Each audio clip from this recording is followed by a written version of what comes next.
we're back with WSJ Lunch Break. I'm Wendy Bounds. Today on our Mansion Watch, we are taking you inside a 10-year, $1 million European home restoration in Long Island. Nancy Keates, she joins us now from Portland. We're all over the world here with the details. So, Nancy, let me ask you this. Why did the owner of this home in Long Island feel so compelled to restore it to true European fashion?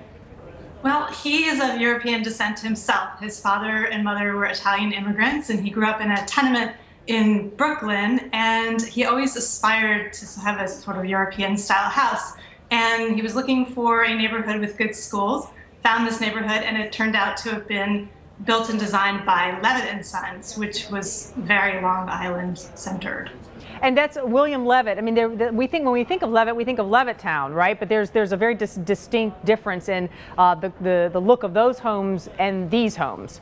Yeah, it's really interesting. So Levittowns were known for sort of mass production of houses, kind of like cars were mass produced. They're all ranch houses, very close together, very middle class. But what people don't realize is that Levitt also built these very large, very European style houses that were much more upper middle class. And they are Tudors, they're colonials, but they're extremely sort of classic and traditional. Now let's go through, we've been looking at some of the details in this home, which are quite beautiful. I mean, it took 10 years. I hope you got it right. But let's talk about some of the greatest expenses. Now the kitchen island and the granite countertop there, quite an ordeal.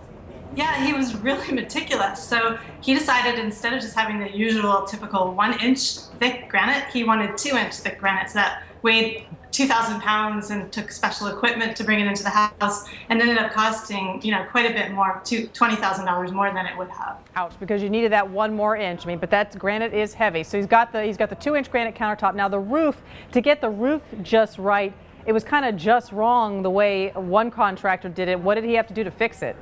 Right. So he, as a contractor, he built stores for celebrity fashion people. But he hired a contractor because his wife says he never gets anything done, which the 10-year period might say something about. But anyway, the roof, he wanted it to be the same era slate as had originally been on the house. And so when the roof was incorrectly done, he had to go out and buy fine slate from that era and replace it and have the whole roof retiled. All right, and then the oven. If that wasn't enough, the roof and the kitchen island, the oven was kind of tricky as well? Yeah, well, okay, so the Italian descent, he wanted a pizza oven. And, you'd think a pizza oven wouldn't be that much, but actually it meant building a whole oven and a new chimney in the house.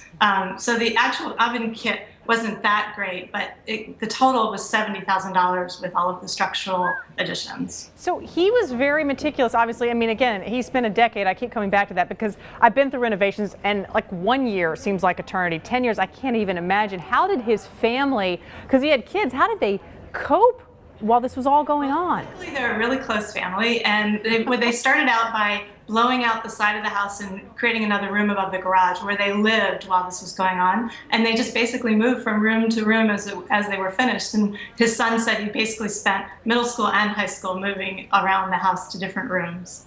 All right, Nancy Keates, thanks so much for being with us. Appreciate that. More in our mansion section as well.